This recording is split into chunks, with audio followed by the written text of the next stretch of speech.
It's a hard knock life for us. It's a hard knock life for us. Instead of treats, we get tricked. Instead of kisses, we get tricked. It's a hard knock life for us. I felt that was kind of fitting for a StuG, because it's a StuG's life.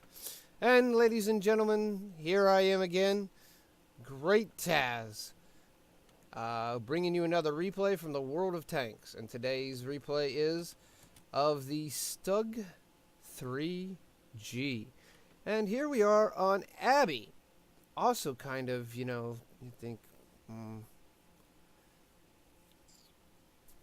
Annie, kind of, orphanage, Abby's, kind of similar. Anyways, let's get on with the video. And let's get right into the thick of things here.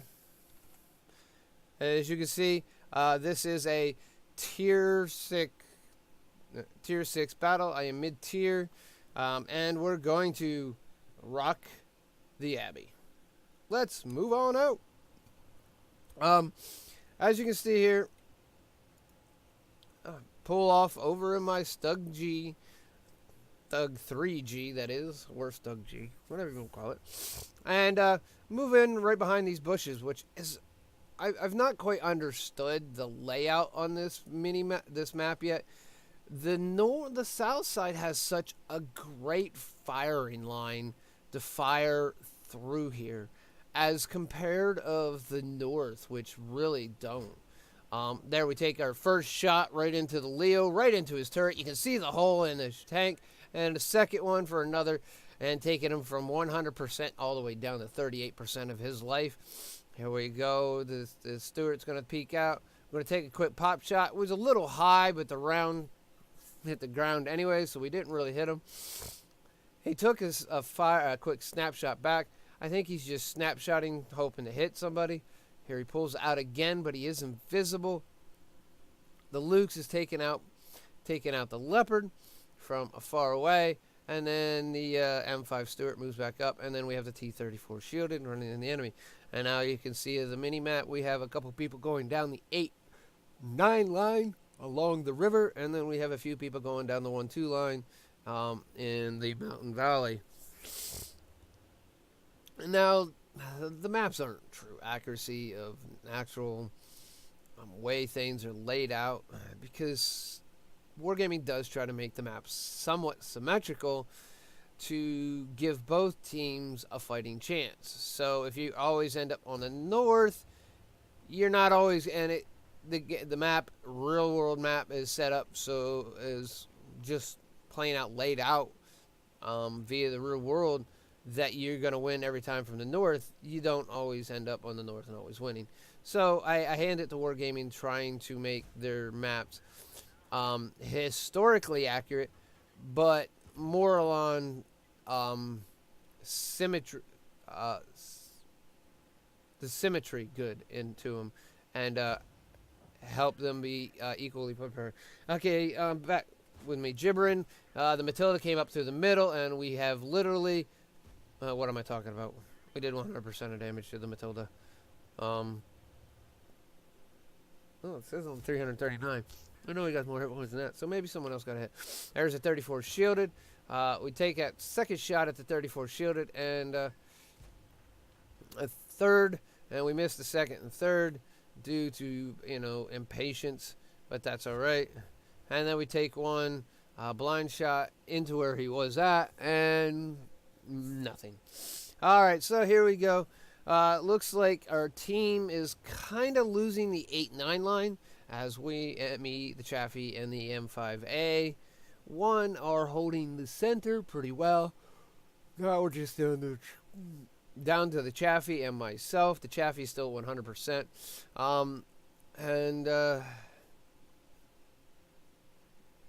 Looks like their KV2 is really cleaning house over there. And really it's 3-2 over there in the 1-2 line, and then it's 3-1 on our 8 line, And then again, it's just me and the Chaffee hole in the middle. And all right, well, you're watching the mini map. You're about to watch the Chaffee die. He made one fatal mistake. He chased somebody out into an open field.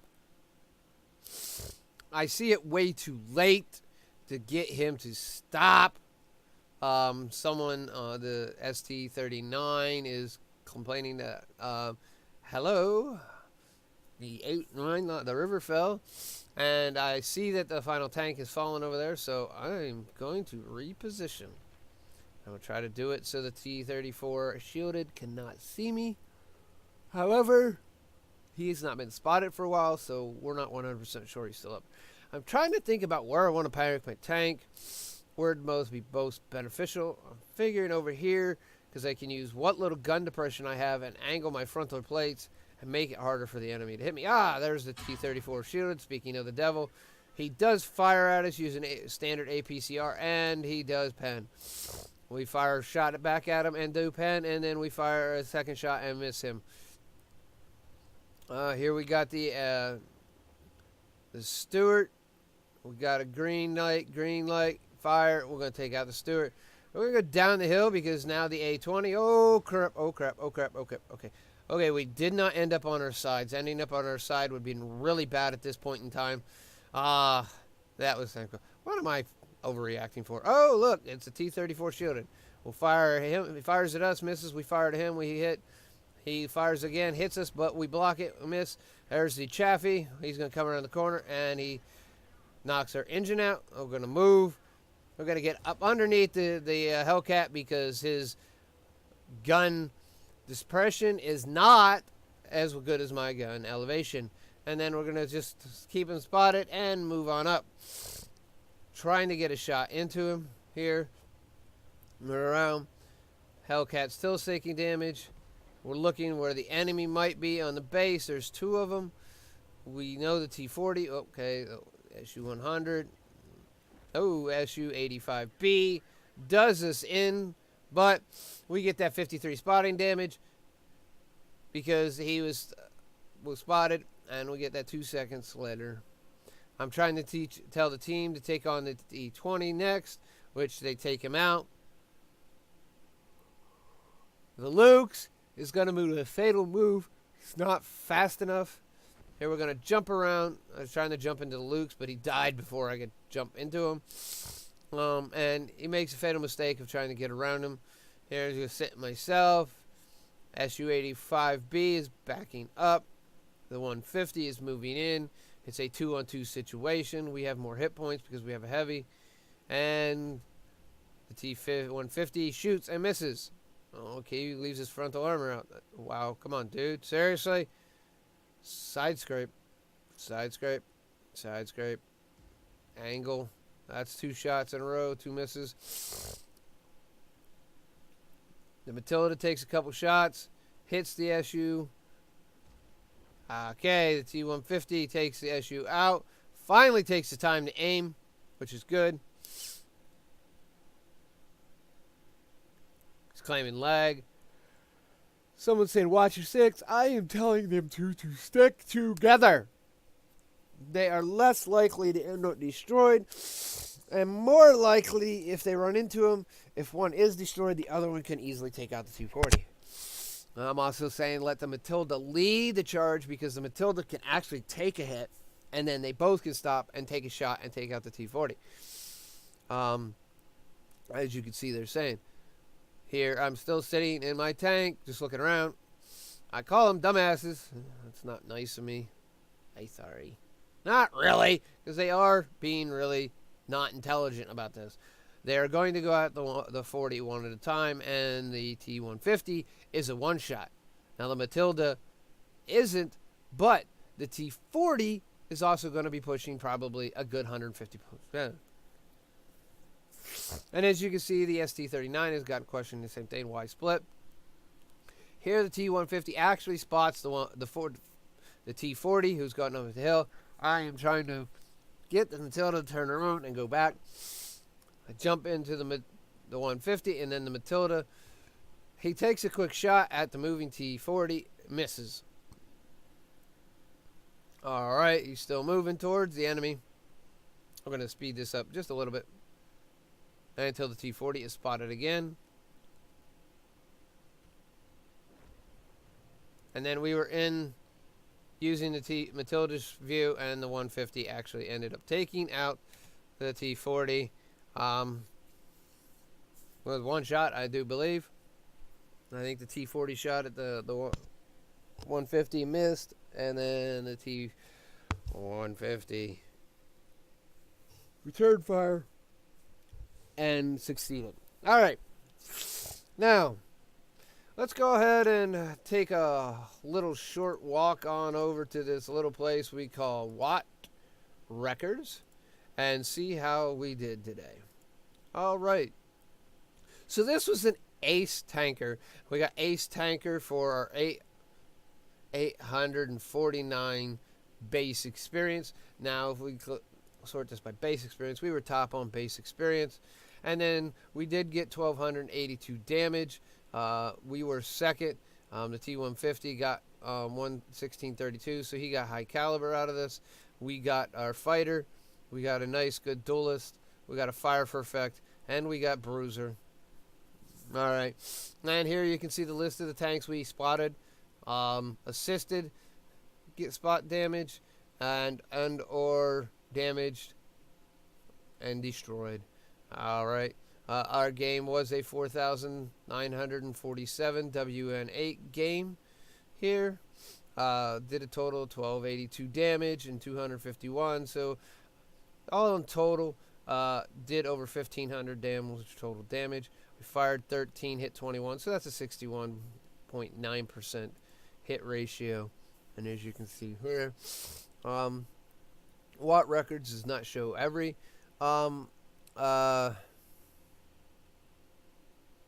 awards you get, just your heroic medals, which I think is kind of nice. They show, and then let's we jump in here, we can actually see these, and this didn't do too bad. 2,478 WN8, and this guy had 4,266 WN8. 4 heroic medals. That's pretty cool. Close that out. Nobody in the enemy team got any heroic medals. Too bad for them. Only 2 on our team, and I was close. If I wouldn't have killed these 4, we could have got Confederate. Like I said, we destroyed 4, damaged 6. Got 29,700. 5 basic credits. Then we had personal reserves running, so we got over 44,500. And then because of repairs and resupply, which it's a tier 5, both of those are not going to be high. We still locked out with 39,600, and that is a tree tank, ladies and gentlemen, a tree tank. That is not premium. That is a tier 5 in the tech tree tank, making almost 40,000 credits. And even without the booster, that would have been 25,000 credits. So that's pretty good. Experience down here, it was our ×2, and we had personal reserves running. So we're trying to get through this tank. So 3,800 experience is a real good speed through in the life of a StuG. And as you can see, overall it was a really good game. It was a fun game, and kind of glad I stuck around. A lot of times when I end up dying in a game, I don't stick around, but I'm glad I stuck around and I watched out how things played out. I wasn't sure how it was played out because at one point in time, if you remember in the video, we were down. We over double the amount of deaths. They had twice as many. They had, at one point in time, they had us 2-1. And then we brought a 2-1 battle back. I mean, you figure we killed 3 tanks right away. I killed the 3034 shielded. I killed the M5A1. And then I killed the Chaffee. All within a short time period. Quick like. And that just literally took us from a 6 to 3. counting. 1, 2, 3, 4.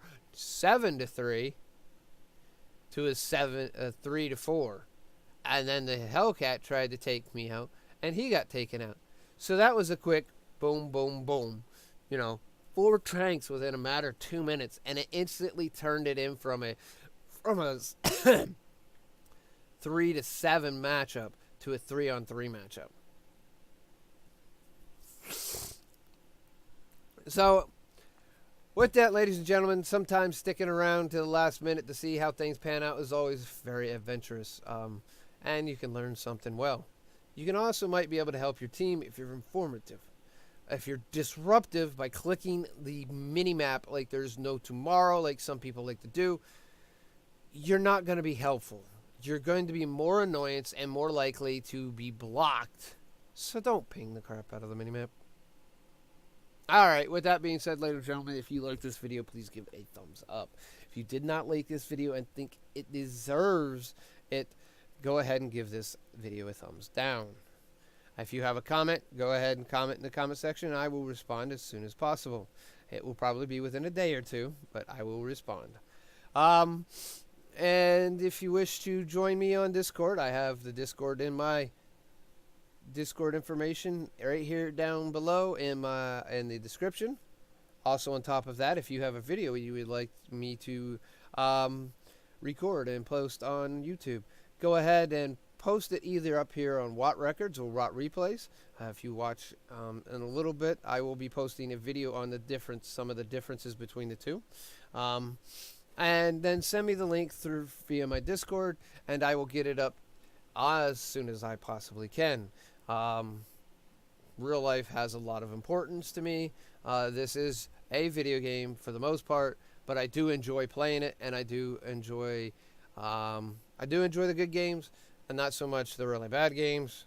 And the matchmaker in the game does still need some work. Wargaming said they are working on it, and we will see what they actually do short time.